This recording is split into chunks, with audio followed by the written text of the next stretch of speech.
Hello, hi fight fans. Welcome back to Split Decision Boxing, my YouTube channel, where I talk about all things boxing, upcoming fights, give you predictions, overviews, talk about other things that might be going on in and around the boxing ring and around the boxing world. So today I'm going to talk about an upcoming fight on the 1st of April, which is happening in what I consider to be London's home of boxing now, which is the O2 Arena. Many great bouts have occurred over a period of time in that great arena. I love it there, probably because I only live 25 minutes away in the car. So that's pretty good for me as well. But anyway, so the reason I want to talk today is, as I said, on the 1st of April, we've got I'm going to call it the return to the ring, but he's never retired or anything like that. But it's a new start, I think, or it's I think going to be billed as a new start, a return to the top, if you like, for London's very own Anthony AJ Joshua, former heavyweight champion of the world. He held all the titles, all the heavyweight belts, except for the WBC, which was held at the time by Deontay Wilder, and subsequently now, as we know, is held by Britain's very own Tyson Fury. And we all know who Tyson Fury is. He beat Wilder twice. But anyway, so we're going to talk about Anthony Joshua. And the reason I wanted to do a video on this today is I want to know what your thoughts are, what you're thinking about it, because I'm going to tell you what I'm thinking about it. Anthony Joshua sort of came onto the scene in a very explosive way. He was under the wing of Eddie Hearn, and you know, from his first professional fight, he was very carefully guided, hand-picked opponents, and you know, he won them all in spectacular fashion, knocking them all out. A little bit like Mike Tyson did when he first came onto the scene. If you remember Mike Tyson, those of you old enough, should I say, to remember Mike Tyson, and anyone of you that knows their boxing, of course, will know all about Mike Tyson. For me, one of the greatest heavyweights of all time. A bit of a sad story, that one. Well, I might talk about that another day. But right now, AJ, for me, when I look at him fight, and I've said this from day one, he carries a lot of power. Hell of a lot of power. Probably one of the hardest hitting heavyweights in the world. Not as hard as Deontay Wilder, but of course Deontay Wilder isn't a great boxer, as he was exposed by Tyson Fury. But Anthony Joshua never, for me, looked the convincing world title prospect and world championship holder, world title holder. As with a lot of particularly British heavyweight boxers, I felt he was and I've said this in a previous video. If you go back over one of the other 60-odd videos that I've done over the years, you'll see that I've actually, got on record and said this before. He looked like he was too manufactured, too British-styled for me. And what I mean by the British style is that the British style of boxers, they tend to be taught to, box in this upright, almost mechanical style of your guard up, jab, jab, jab, hook, jab, jab, as opposed to when you look at a lot of the American fighters, people, and I'm going to hark back to Mike Tyson. When you look at Mike Tyson, he was a lot looser. He was a lot more of a natural fighter. He wasn't orthodox in the way that the British fighters tend to be. He was, his head down. He came up both hands, sort of protected himself, haunched down, and he would come in from side to side and fight like a street fighter. And I think that the fact that Anthony Joshua doesn't do that, or isn't able to do that, possibly he's not able to do that. I think the fact that Anthony Joshua doesn't do that, that's to his detriment. And that's possibly what's cost him over the years. He's had a fantastic record. Let's not be silly about it. As we know, as I said, he held all those belts for a fair amount of time. But as I say, he's been in some great fights. The fights with Klitschko were amazing, and to get off the canvas the way he did and come back and do what he did. Towards the end of his career up to this point, the writing was always on the wall for me. It was always on the cards that he's going to get found out here somewhere. And when he lost to Andy Ruiz,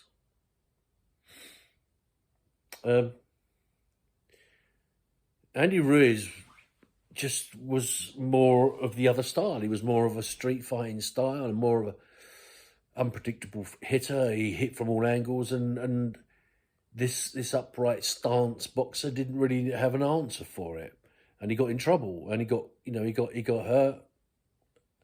And then, of course, he came back, and then, of course, we all know that the last two fights that he had,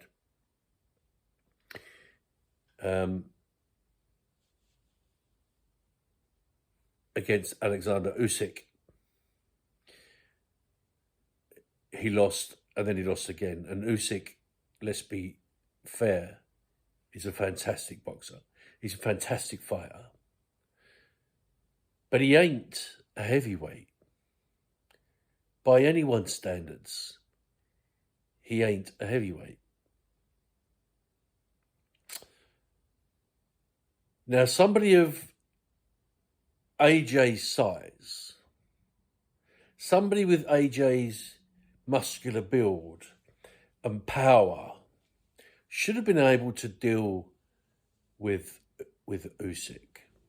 He should have been able to impose himself physically, and he should have had the street knowledge, the street fighting knowledge, to know how to adapt his game and adapt his fight, and to use the advantages that he had were his height and his weight and his power, and to adapt and use those to bully, lean on, press, wear out Usyk, slow him down, take away his A game, and then at the end use the power to put him away. But at no point in those two fights did AJ contemplate doing that. He tried to box him, and he's not as good a boxer as Usyk. Hence, he lost, and then he lost again. So now he's coming back, and he's got a fight on the 1st of April. So it's a comeback fight, if you want, against Jermaine Franklin. And Jermaine Franklin's a seasoned fighter. He's been around the block. I think he's had 30-odd, 30, 36, 35, 37 fights, something like that. I think he's only lost one or two. He's no fool. He lost to Dillian Whyte a couple of years ago, a year or two ago. But he's not an idiot. He's not a fool. But on paper, he shouldn't be in AJ's class. But in real terms, I think this is a very, very dangerous game, for a very dangerous time for Anthony Joshua. I think this fight is this is make or break for AJ. How many comebacks do you allow a man? A man who was posted as this wonder boxer, this wonder fighter that was going to dominate the division, that was going to, win everything. And then he loses 3 fights to people that really he should have been able to deal with quite comfortably. And now he finds himself as, he holds no belts. He's a ranked fighter. Eddie Hearn still says that he's a top 3 world heavyweight fighter. I'm not sure if I agree with that right now. There's a lot out there. Obviously, you got Tyson Fury, who's top of the tree right now. You've still got Deontay Wilder, who is preparing for a fight and making a comeback after his defeat to Fury, who you can never, ever write off because of the hammer that he carries in his arms, And he was world champion for a long time, let's not forget. Although his opponents weren't particularly great.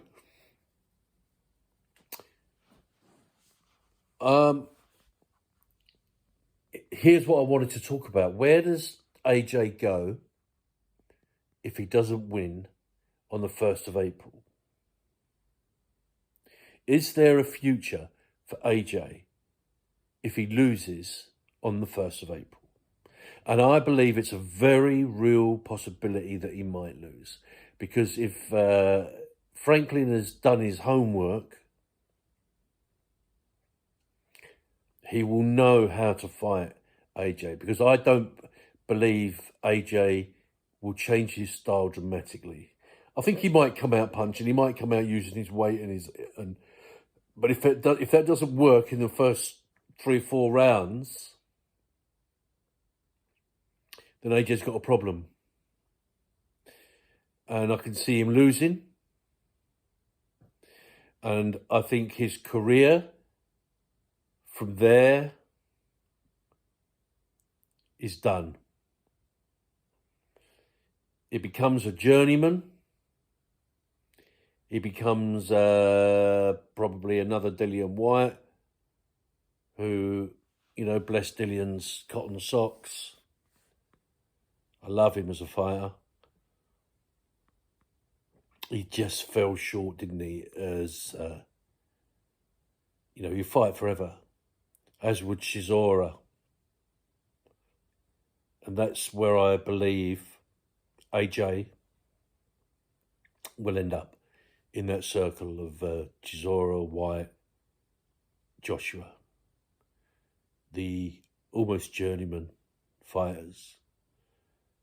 Because the air of invincibility has been permanently destroyed. Now, as far as AJ is concerned, the only person who's got the air of invincibility right now is Tyson Fury.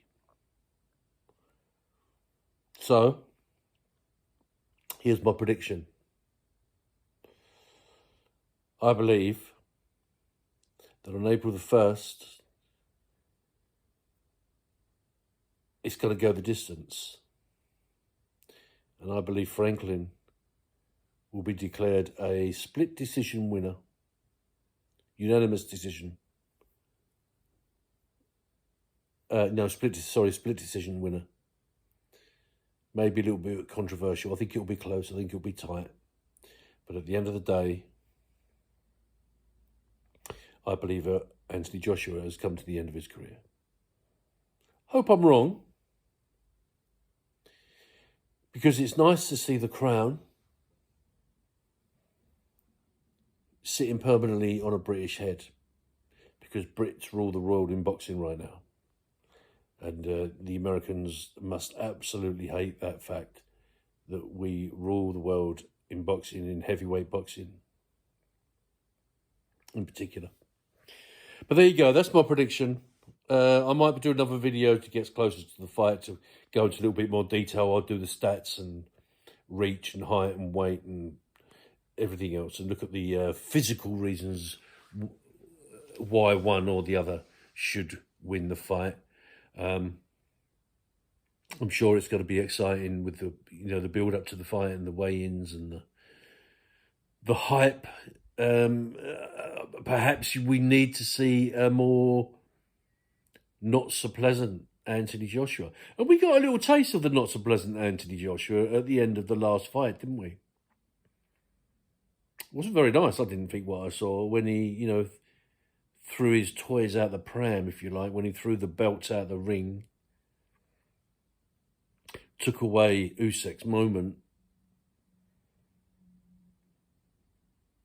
He'd been marketed and sold to us as this, approachable people's champion, always got time for everybody, blah, blah, blah, blah, blah. And those that know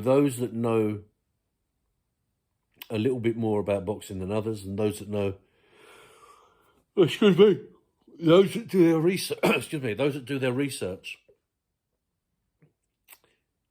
will know that, there's stories about AJ, his past life, and even his current life outside the ring.